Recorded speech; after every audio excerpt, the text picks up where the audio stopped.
KNUS Denver.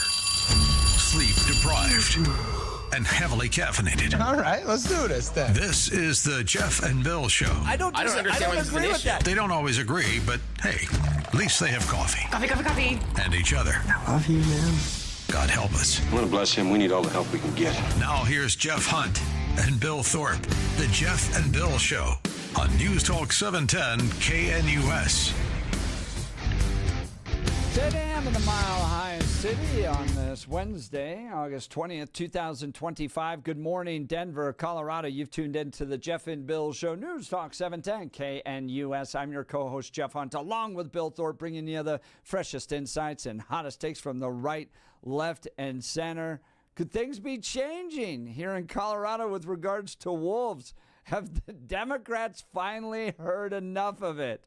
Well, Senate Bill 25B0010 is being introduced and may have something to do with it. Legislators are proposing a pause to wolf reintroduction in Colorado for 1 year in an effort to redirect about $264,000 from the wolf program to health insurance subsidies via the Health Insurance Affordability Enterprise. With the state facing a nearly $800 million to $1.2 billion budget shortfall and health insurance premiums projected to spike up to 38% on the western slope, could this be about priorities? Could Democrats finally wake up and go, well, gosh, maybe spending all this money on wolves isn't the best thing to do? And it's being led by Democrats. Is there hope out there? Well, give us a call, 303-696-1971, or text us on the Dan Capitalist Law text line, 720-819-5115. Now it's time for News and Comment with Blake Olson. Blake Olson. Blake Olson, News and Comment. Good morning. Hump Day, 66 and sunny in Denver, expecting a high of 95 today. This portion of the news sponsored by Pastor Camp Heating and Air Conditioning at 303-777-1234 to learn more about special savings opportunities on Lennox equipment. Our top story, the Derby fire near Dotsero, has forced evacuations north of Dotsero and I-70. There was significant fire growth overnight. The evacuations include parts of Eagle and Garfield counties. The Supreme Court preparing to hear a major free speech case out of Colorado involving the state's ban on conversion therapy, i.e. mutilation for minors. Colorado AG Phil Weiser says the state has the right to protect patients from harmful treatment. There's never been a First Amendment objection to protecting patients and prohibiting substandard of care, regardless of whether or not the care is carried out through words. The case was brought by Springs counselor Kaylee Childs, who says the law censors her conversations with young clients about gender identity because they're children. The state argues the law doesn't restrict free speech. It just stops licensed therapists from using what Weiser calls discredited and dangerous practices.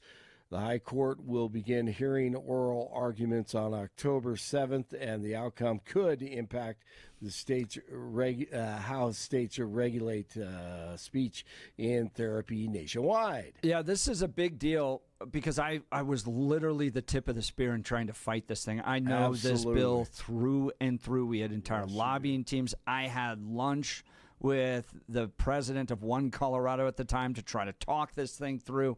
I know this bill forwards and backwards, and we're going to get into it in detail in the next hour, but I want people to understand this, okay?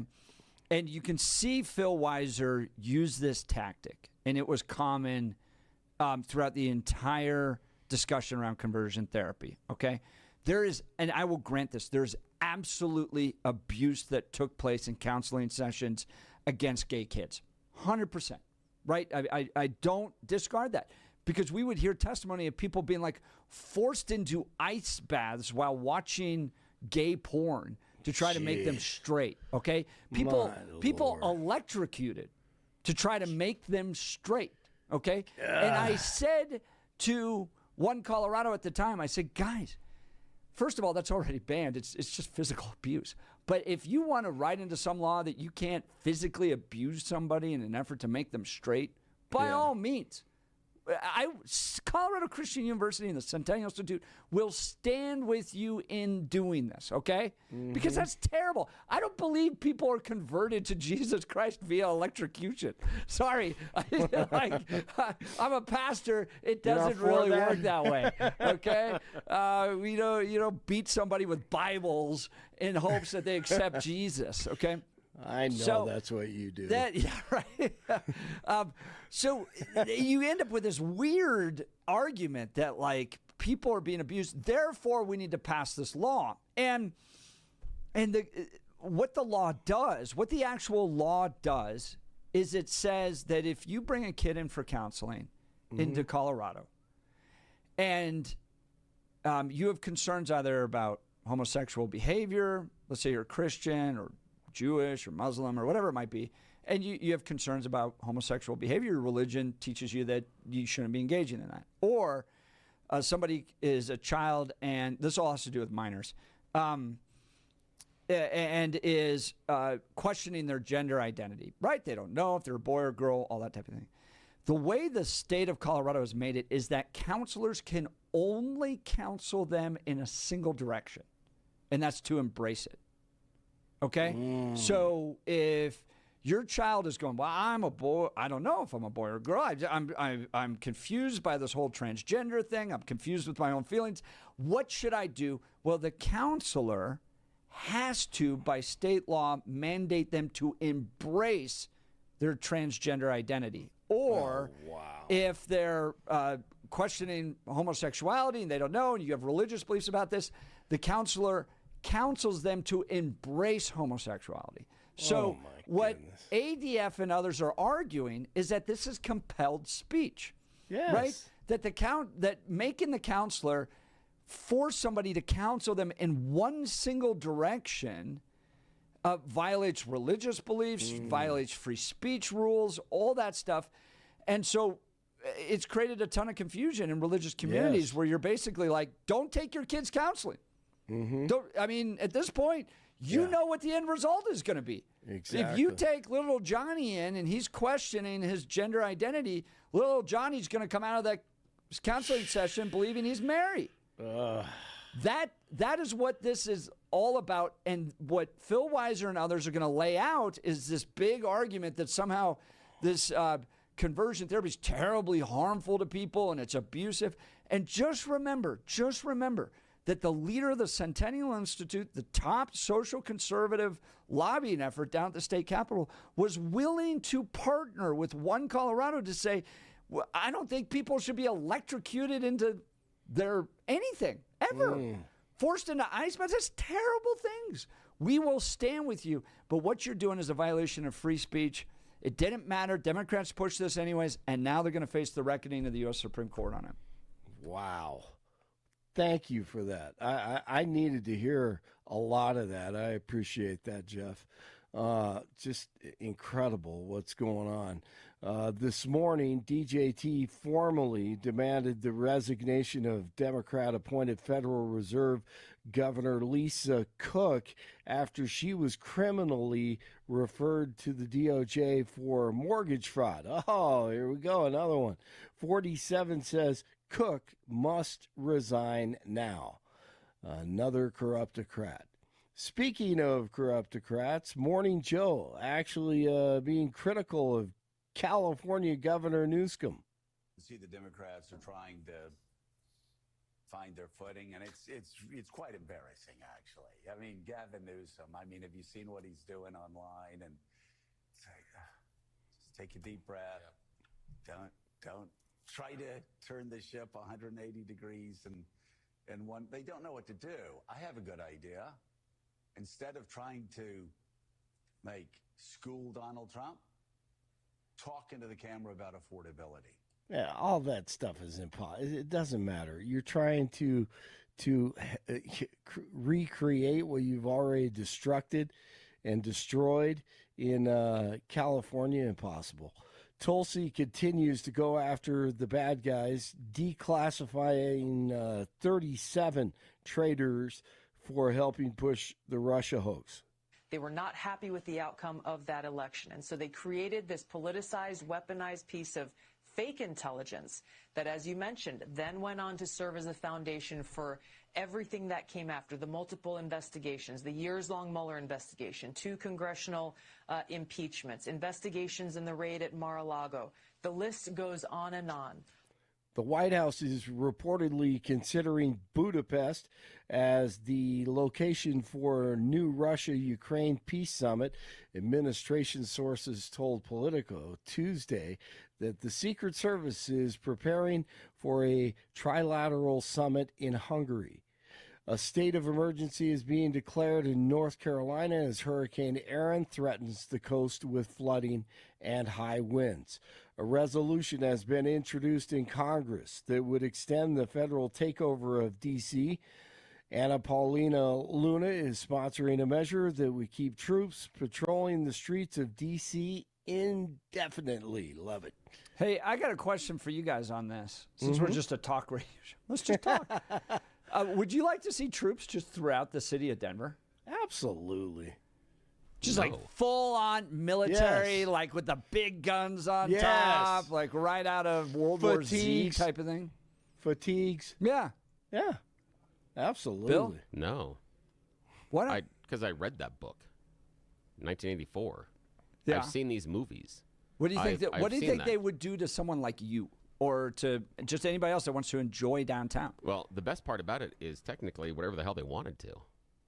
Are you they're the seeing military. that? Are they? No. Th- Again, that's the question I have. I know. The idea is say, have you seen that? Have you experienced? No, not necessarily. But if we have troops, again, U.S. troops patrolling downtown, that's not necessarily a police force. That's a military force. Yeah. Then we are now under a military state. So if that's what you're advocating for, then just remember that. If you think it's a great idea, remember that the next time you're going to put your hand over your heart when that Star-Spangled Banner plays and you're lighting up the fireworks on January 4th. That's not what you want at all. That's not the freedom and independence you want. That's not why you embrace the Second Amendment. You want that tyranny of the state.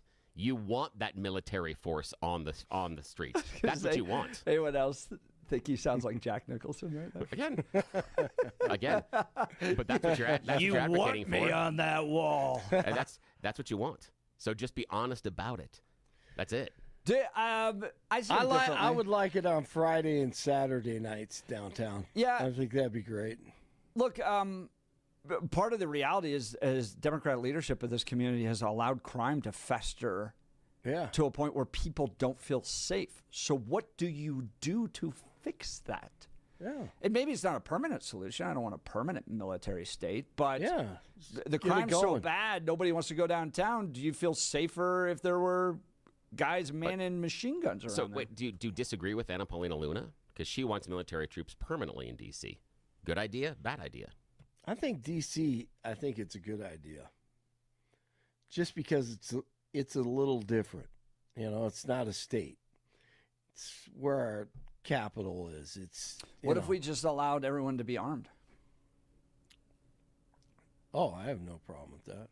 Maybe that's another solution. We don't need armed guys with machine guns, but you could walk around to open carry in Denver. Yeah, remember, even in the good old days of the West and open carry, you surrendered your gun when you entered the town. To the sheriff. Yeah, but I guess what I'm pointing out is that somebody is going to have a gun. And so Yes. you could go, it's Denver police. We just want more Denver police around. That's kind of one avenue. You could go, we want the military, so we want bigger guns. Or you could just say other people can have guns. But regardless, to deal with crime, you're going to have good people with guns. So my question is just, which good people do you want? Mm-hmm. Good point. Good point. I take all of them. I really would at this point. Even to clean up the trash. How about the tent police? Can we get that going? Let's just we got to get rid of the tents and it's just you still see it everywhere. All right, mariachi.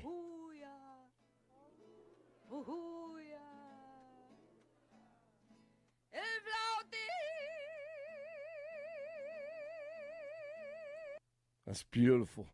Trying to get rid of ICE. They're using the mariachis around. Are they actually bringing in mariachi bands to try to get rid of ICE? Yeah. Trying to what do you call it? I'm trying to think of the word for it, but just a little worship service to get rid of ICE. So they bring in the mariachi around the country. Someone pointed out too that in that South Park episode, the ICE went to heaven.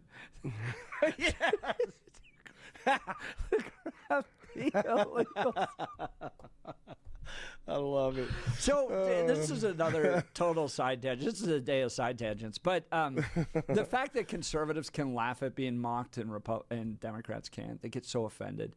Like that, you saw Charlie Kirk post some of the images from that. Yeah. Even Kristi Noem made fun of it. He handled it well. J.D. Vance did. Yeah. I've made it. Yeah, I agree. That's how you do it. Let's rip everybody. Come on. 60 on South Park. 63 in Littleton, 64 in Brighton, 66 in Denver. Jeff and Billy continue. Blake Olson, News Talk 710. Everybody, hoo-hoo-ya. Hoo-hoo-ya. Hoo-hoo-ya. Hoo-hoo-ya. News Talk 710 KNUS.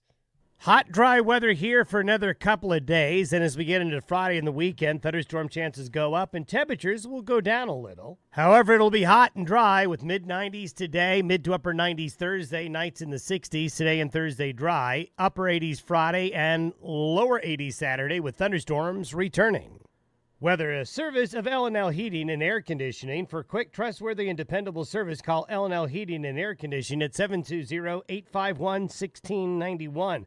Visit them online at bestdenverhvac.com. You'll be comfortable with L&L.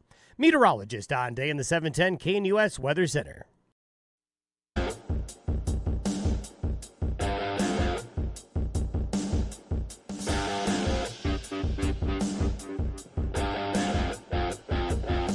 Welcome back to the Jeff and Bill Show. The Democrats. What? Yes. 2 Democrat lawmakers introducing a bill down at the special session because we're $1 billion out of whack with our budget. Going, guys, maybe instead of spending $264,000 on wolves in the midst of this budget crisis, we can just pause that a little bit and put the money towards some health insurance enterprises and some subsidies there. Are Democrats finally waking up to the idea that spending money on wolves while your own constituents are facing a crisis is not the best thing to do? I only point this out because Mayor Mike Johnston spent $356 million on illegal immigrants, and now Denver residents have lost services and 171 employees have lost their jobs. It's all about priorities, people. What do you think? Let's go to the phone lines. Warren, Denver. Good morning, Warren. You're on with Jeff and Bill. Morning. Hi, Jeff. Hi, Bill. And I wanted to talk to you about wolves. We mapped the west side of Rocky Mountain National Park last summer, all the rocks in that park. We'd spend 1 week to 2 weeks at a time out in the park. And there's no food for the wolves other than 4 or 5 elk, here and there. I think CPW needs to address the wolf food problem. Like, where are the wild turkeys? Where are the deer? Where are the pine martens? I mean, other than a porcupine and the 4 or 5 elk, that's all that's out there in the west side of Rocky Mountain National Park. Yeah, I like that. No, go ahead, Jeff. No, I was just going to get some clarification on this. So you guys are out there tracking and you said measuring rocks or yeah, like mapping the rocks, mapping like the rocks, schists and micas and different quartz veins, stuff like that. Wow! And then you guys are noticing that what would be a meal to a wolf and is not in its traditional habitats, kind of either moved on or been decimated? Well, it seems sort of logical that deer and wild turkeys would be around, but the deer and wild turkeys are all down by the roads. Like, they're not up in the park, like up around Timberline or anything like that. There's no food out there for them. I'd like to know what CPW is doing to feed the wolves with prey. Yeah, I've thought about that too, Warren, because one of the reasons that they talked about bringing the wolves in was because of the elk population and also the wasting disease, is that some of this natural predation was supposed to slow down and help some of the elk that were dealing with that. But I agree that where they seem to be dropped at times doesn't necessarily seem to be strong locations where you're going to find large groups of elk and or prey. And I think that's why we see the wolves migrating into areas where we have ranchers, because it's easy food rather than us running around in the mountains looking for twigs and berries and stuff that we can eat. If there's a McDonald's there by the side of the road, look, they put all the food inside of an enclosed container. Same thing the wolves are seeing.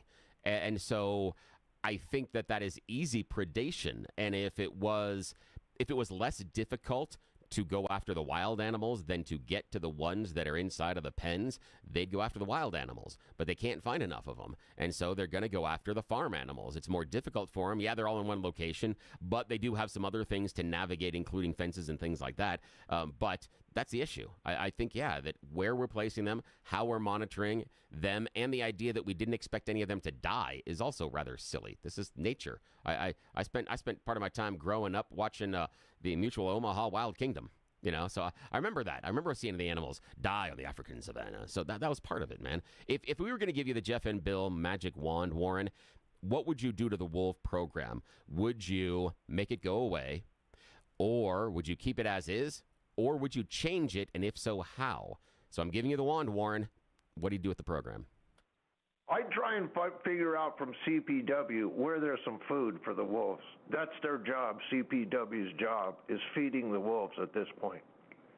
I'd like to know where the prey is that they want. I mean, maybe they're not managing the deer population correctly. Maybe they're not managing the mountain goat population correctly. Maybe they're not managing the bighorn sheep population correctly to get wolves some food. And maybe once you put wolves in the area, the prey animals do what most prey animals do and go to a different area. Yeah, right. Leave. Move. Why, Warren, we're facing $1 billion budget deficit, and finally it's nice to see some Democrats go, wow, we spent a lot of money on wolves. Maybe the people matter more. Why not at this point just go, this thing cost way more than it should have. Some estimates between 3, others saying up to $8 million that's been spent on this. It was supposed to cost $800,000 per year. So this thing's getting out of control. Why are we going to spend money to feed these things? Let's just pause it. Let these wolves go about nature's way, and we'll just forget we ever did this. Well, wolves wander into northern Colorado all the time. When you talk to the ranchers, like in Jackson County, for instance, they know there's wolves that wander in once in a while from Wyoming. I mean, the wolves will eventually, maybe naturally come in on their own. I mean, it's hard to tell. I agree with that. And no one was ever saying, well, if a wolf comes in here, we want to pay hunters to go out there and kill him. Most people were just saying, all right, we'll just let them go. They don't care about boundaries. They're going to go wherever they want. But to force taxpayers of Colorado to spend millions of dollars to go kidnap these things out of Oregon and Canada, fly them down here, and then pay ranchers when they kill the cattle and sheep, maybe this was just a bad idea all along. Warren, Denver, sure appreciate the call. Warren's line will be open, 303-696-1971. 303-696-1971, or text us on the Dan Caplis Law text line, 819-5115. Let's talk Gyrie's. Man, we're improving our house, and I'm like a basic home improvement guy. Like, we're going to paint and do stuff like that. I'm not like into knocking down walls or anything. Don't have that skill set. So oftentimes if I wanted to improve our house, I went to one of those big box stores, and you're kind of just on your own wandering around. I don't know what different types of paint do and how they look, and you're kind of just stuck figuring it out by yourself. Well, I walked into a Gyrie's the other day with my wife, and it was like a whole new world opened up, because we sat down with their professional designer, and they walked through all the different aspects. You get a personalized guide to improve your home, whether it's blinds, shades, shutters, paint, even home decor, all of it gets guided through by a professional designer. My wife loved it. She got to ask a million different questions, all the different types of blinds. There's some that are remote controlled. It's really remarkable stuff. Then they came out to our house, brought samples. We got to see how the colors would look inside our home with our light. We could get exact measurements, the exact color we need, all personally serviced. It's been incredible. We sure have appreciated working with Crystal at the Gyrie's location and Parker. You got to check them out. Get the same expert advice I'm getting right in your own home. Do yourself a favor. Get started today. And guys, just bring your wife. Let her ask all the questions. Come up with all the creative options for your house. It was fun to watch my wife get so excited about the options that we could do to improve our home. You'll love it. It's helping our family. Visit Gyrie's.com to schedule your in-home consultation. That's GUIRYS.com, GUIRYS.com, and go see the great people at Gyrie's. You'll thank me later. All right, Bill, here's the question I want to ask you about these wolves, because I thought this was an interesting issue. The voters of Colorado want this. This was a direct ask of the people of Colorado. And the people of Colorado said, yes, we want wolves. We want tax dollars to pay for it. Okay? Very clear. Now, state lawmakers and the governor are facing $1 billion budget deficit. Some of the money, in fact, a lot of the money, is going to things that they legislate. So it's a step removed from the people. People elect them, yes. But every decision about every dollar going somewhere is often made by those lawmakers and the governor. Should lawmakers and should the governor defer to the will of the people? Instead of saying, hold on, we're going to pause spending money on wolves so that we can go spend money elsewhere, didn't the people of Colorado say, we want money spent on this? Figure out another way to cut. What are your thoughts? Well, in many ways, for me, I think that we talked about this last hour, where the average Coloradan doesn't feel the government is working for them. And I think this is just another example that many times those ideas of ballot issues are more to get legislative goals that they don't want to take ownership of, but yet they're happy to control, manipulate, and do whatever they need to once they get them. Yeah, it's an interesting idea as far as, okay, go ahead and go through a ballot issue as to whether or not. But the problem is if we're going, and this is the law of unintended consequences. If we go ahead and then float the idea to the Colorado voters, should we pause this to save this money or not? Do we then have to do it with every questionable budget issue? Does it mean then that you start running things like, should we pause this amount of money for homeless care in order to go to here? Should we pause this amount of to go to here? Should we not pay this to go to here? And so that's what it ends up being. Is it ends up being a line item voter choice, and I'm not certain we want to open up all of the budgetary items for voter choice, because sometimes the voters choose poorly. Just saying. Coke in the water fountains, right? Yeah, exactly. We've been picking the right guys since middle school. Exactly. Same thing, man. Same Healthcare thing. or howling wolves? What matters more to you right now? Lawmakers heading into a special session tomorrow, and Democrat lawmakers, along with Republicans, have introduced a bill saying, pause the wolves. Facing $1 billion budget shortfall, put the money towards healthcare. What better reflects the will of the people? A ballot initiative in 2020 or the lawmakers currently elected? Give us a call, 303-696-1971, or text us on the Dan Caplis Law text line at 720-819-5115. You're listening to The Jeff and Bill Show. This is Denver's Talk Leader, News Talk 710 KNUS.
Welcome back to the Jeff and Bill Show. Man, the text messages are hot. The phone lines are hot. We are talking the special session that's going to kick off tomorrow.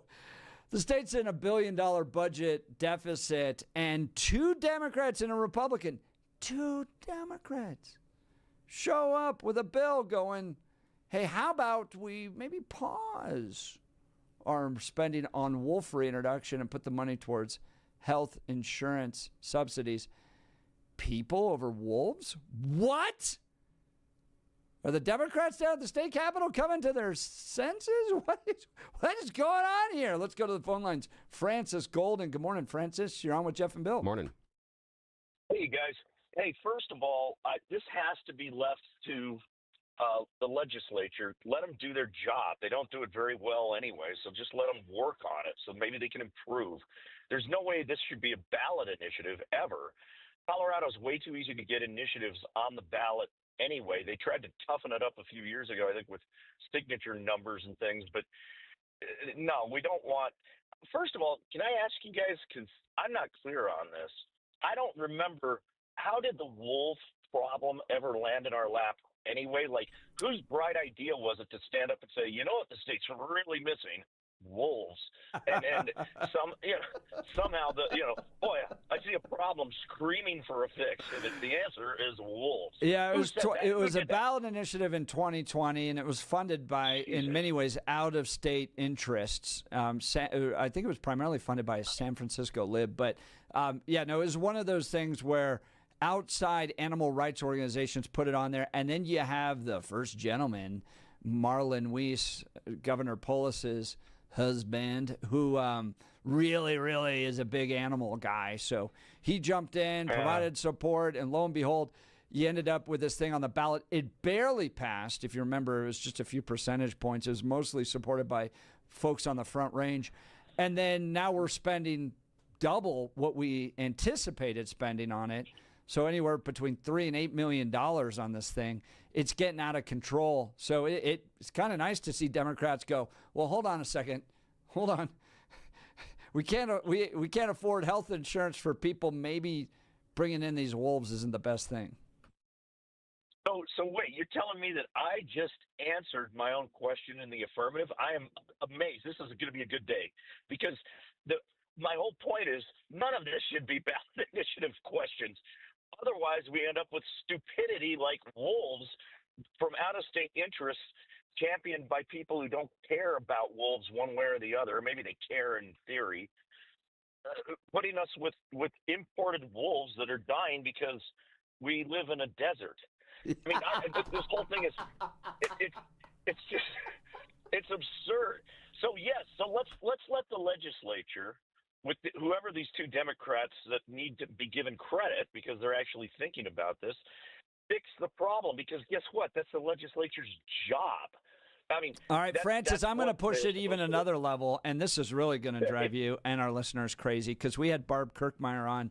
She sits on the Joint Budget Committee. She's the top Republican in the Senate when it comes to this budget, and she made it very clear that the legislature doesn't need to be involved in this budget crisis at all. And in fact, time and time again in the past, when the states faced a budget crisis, like it did following 9/11, for instance, Bill Owens just went to his departments and said, do a 2% cut across the board and we'll solve this budget crisis. It's not a huge one. It's a 2% budget problem. They need to cut $1 billion from a $44 billion state budget. And Polis could just do this without calling a special session at all. Oh, boy. I'm a little on the fence on that. I don't like the idea. Part of the legislature's job, in fact, it's really their primary job, is to pass laws and eliminate laws that are no longer needed. And that's going to always involve the budget. They have the ability to the purse strings, and that's part of what they do. Now, they don't make good decisions. Let's just be straight about that. But I'm not confident that any governor could do any better with decisions on just saying cut. But don't you think that this is an effort from Polis to just avoid responsibility? Well, yeah, And or to place responsibility where it belongs with the the legislature that basically doesn't want to do their job in the first place. I do appreciate Polis saying, look, get off your duffs and fix this, because you made a mess of it. Fix it. And I don't think that's a wrong position to take. I think that's exactly what the legislature is supposed to do. Yeah, as you guys can tell, for prior calls, I'm not a huge legislative fan. I think by and large they're a bunch of dummies and they don't deserve their positions. And that cuts on both sides of the aisle. I think it's just irresponsible people electing irresponsible people and making irresponsible decisions. But if we have two Democrats who have enough sense to say, let's pause the Wolf Project, which the great unwashed masses were stupid enough to buy into in the first place, good. I mean, I'll give credit where credit is due. At least we got two people thinking straight. I'll celebrate small victories. I'm going to go back to the poll that we discussed during the last hour of Coloradans frustrated with the direction of the state, frustrated with government, the cost of everything. And I'm going to go to your line. Irresponsible people electing irresponsible people making irresponsible decisions. That is a bumper sticker, my friend. Oh, that's the state of Colorado right now. That is the state. Trademark that. I'm trademarking that. Nobody jump on it first. Doggone it. Francis, great call. Yeah, a lot thanks, of fun. Irresponsible people electing irresponsible people making irresponsible decisions. That is the best description of the state of Colorado that we currently live in. We need to. Fantastic. We need to do a second round of T-shirts that needs to be on the back. And Francis, like a good capitalist, is going to trademark it, and we'll pay him a royalty. All right. No, we'll just knock it off and set up a shoot, just like they did for our T-shirts or Carl's Cairns T-shirts. Yeah, all these knockoff sites that popped up offering other products. You're like, dude, hey, if 9 News gets sold to 31, and there's no more Kyle's Cairns with the little 9, I know. Think about how valuable those shirts are. Oh yeah, exactly. I'm gonna be so glad I have one of the 2 blue that were printed. 2 in existence. That's it. I'm gonna have one of 2. This is gonna be great. Speaking of that, which we're on total side tangents ever right now. This is just the show. So last night, Kyle Clark announced that 9 News might be sold to Fox 31, and it's got to go through an FCC approval it's their process. Parent company, so it's not like Fox 31 coming across. Correct. Yeah, it's not like the 100%. donut shop across the street buying the sandwich shop. This is the parent company of the donut shop buying the parent company of the sandwich shop, but that does create market inefficiencies because that means one single owner will now have 3 of the 5 news outlets on television here in Colorado. 3 of the 5. Is it 2 as well? Is yeah, it they've 2? got 2. They have 231. They'll have 231.9. Well, we have I actually think they have 22. Well, the 20 is the offshoot of 9. So that's a subset. Okay. So yeah, but the major broadcasts are 231.947. That would mean 3 of the 5 would be controlled by one company. And I know this company has made strong hints it doesn't like progressive, old school mainstream media. Yeah. So now, for all of you dancing on the ashes potentially of Channel 9, think about what would happen if, I don't know, a very liberal company came in and owned 3 of the TV stations in town. Yeah. I think Kyle Clark would be happy. But we'll get into the details on this. But Shad Marib, I think is how who knows how you pronounce his last name. He's the chairman of the Democrat Party here in Colorado. Oh, okay. It is funny to watch all the Dems get very concerned about local media. Oh, and so Shad wrote this. Colorado benefits from local journalism and from strong reporters, anchors, meteorologists, and commentators all competing for your attention and trust. Whatever happens, let me show some appreciation for everyone at 9 News and KDVR for enriching our communities. And I pointed out, Bill, that never once has Shad offered any support for my commentary. No, never once. No. It seems like Democrats have a lot of interest in saving Kyle Clark.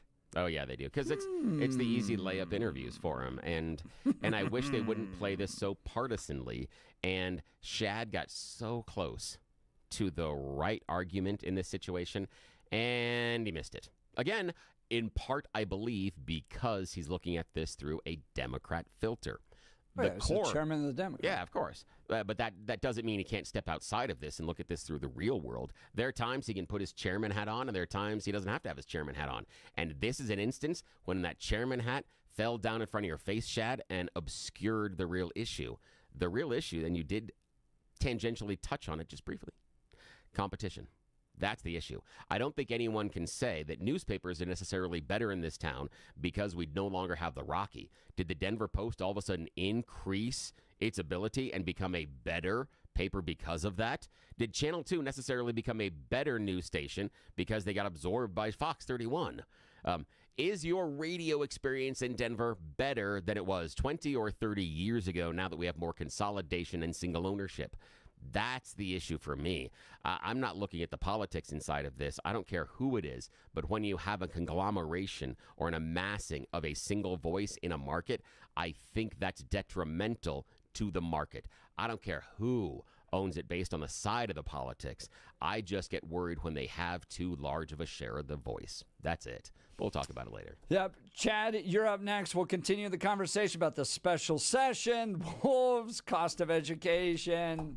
It's all wide open today. Join the conversation, 303-696-1971. Text us on the Dan Caplis Law text line, 720-819-5115. You're listening to The Jeff and Bill Show. This is Denver's Talk Leader News Talk 710 KNUS.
Welcome back to the Jeff and Bill Show. Colorado Democrats, two of them at least, are saying maybe in light of the $1 billion budget problem we have, all the money we're spending on wolves, and we're going to sacrifice money to people. Let's stop with the wolves. It's kind of interesting. All right, what do you think? Let's go to Chad Greeley. Good morning, Chad. You're on with Jeff and Bill. Morning. Morning, gentlemen. How do? So I've got a little boy who's just finished. He's in his second year of preschool this year. Our tuition for public preschool, his first year was $600 a month. This year, it's went down for his second years went down to $375. And when he asked about that, they said it was due to state funding. I really don't appreciate the wolves and the illegal immigrants taking priority over things like that.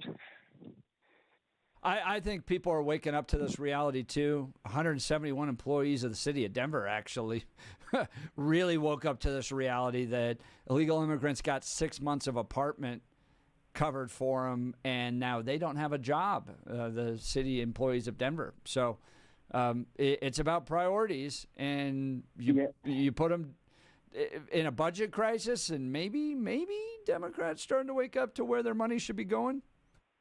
You know, I don't know how. I've never worked in government, but it seems like they would have to lay out a cash flow projection to people, and I just don't see how they can spend so recklessly. Well, it's not their money. And not pay the fiddler for it. Absolutely. Well, part of it is that the government and it's more, the advantage exists really on a state and national level, where budget deficits don't impact them the same way it does you and I, or even on the local municipality area, because of tax base and because of other things they have the ability to do, especially on the national level. There is very little incentive on the state and national level to have a balanced budget or even spend less than you take in. We don't incentivize that. We incentivize the other side of things. We incentivize profligate spending. And that's part of the problem, because there really isn't. I mean, the state isn't going to go, quote, bankrupt.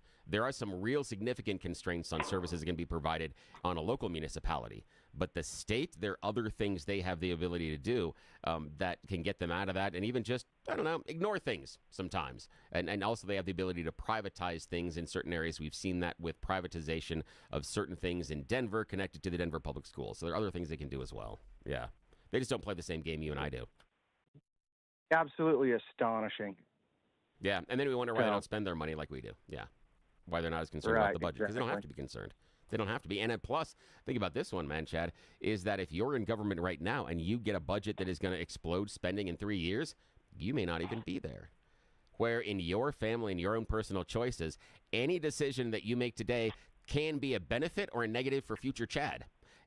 So future Chad is stuck, but future lawmaker isn't stuck at all. Somebody else's problem. Exactly. Chad, great call. Yeah. Appreciate it. Chad from Greeley, his line will be open, 303-696-1971. 303-696-1971. The special session kicking off tomorrow to deal with this budget crisis. We'll continue to talk with lawmakers. We'll get updates from folks down there battling at the Capitol, where the cut's going to come. And just a reminder, as we heard from Barb Kirkmeyer, Jared Polis could have done this. Just done it himself. Just said a 2% cut across all the departments. We're going to spend $35,000 a day on a special session to save money. Yeah. Yay. All right. Well, here's a place where you can save money and get great food. My friends at the Black Eyed Pea of Colorado, locally owned and operated by Steve and Michelle. I love this restaurant. My whole family does. 8 locations. There's sure to be one near you. It's Colorado's cookout and barbecue time at the Black Eyed Pea. Their August menus featuring backyard combos, the St. Louis rib combo or the barbecue 2-meat combo. They have barbecue pulled pork, barbecue chicken breast, and barbecue smoked sausage. Maybe you're hankering for a sandwich. Try the grilled barbecue Polish sausage topped with grilled onions. Went there and had lunch the other day with that. Okay. Delicious. Or you can try their tender, slow-cooked barbecue pulled pork sandwich topped with cold slaw, both served with a toasted brioche bun. They do catering, dinner party, rehearsal dinner, wedding reception, or company event. Make it a success with Black Eyed Pea Catering. And, of course, Black Eyed Pea gift cards are always great for your special someone birthday favors or holiday presents, or just to say thank you to someone. They have you covered. I love everything about this restaurant. I know you will as well. Bill, this is locally sourced food produced by farmers here in Colorado. It's healthy. It's maha. And here's the wild thing. It's affordable. I saw that McDonald's Big Mac meal. This was in an article. McDonald's Big Mac meal in some parts of this country is $18. Jeez. I had an entire Southwest chicken wrap, plus a side, plus iced tea at the Black Eyed Pea for cheaper than a McDonald's Big Mac meal. That's amazing. Right? And freshly made. And freshly made. You sat down, someone brought it to me. Yeah. It was quite nice. Yeah. So they made the stuff fresh. A lot of that stuff's done from scratch, not those frozen patties you're going to get on a Big Mac. Yeah, those suck. They're awful. It's amazing how food and Bill, I'm getting more and more down this rabbit hole of how food companies have made food addicting to people. Oh, sure. Yeah, absolutely. Like they modify it. And I've saw articles that they're trying to adjust the formula of processed food to combat Ozempic. Yeah. And the amount of the salt content, because the salt content will increase your desire and keep you eating. Yeah, wait until I tell you about how they test the food products. That's interesting. It's not about what it tastes. It's about how quickly you finish it. Interesting. Yeah. Wow. Well, this is a fun day on the Jeff and Bill Show. We'll continue. You're listening to Jeff and Bill. This is Denver's Talk Leader, News Talk 710 KNUS.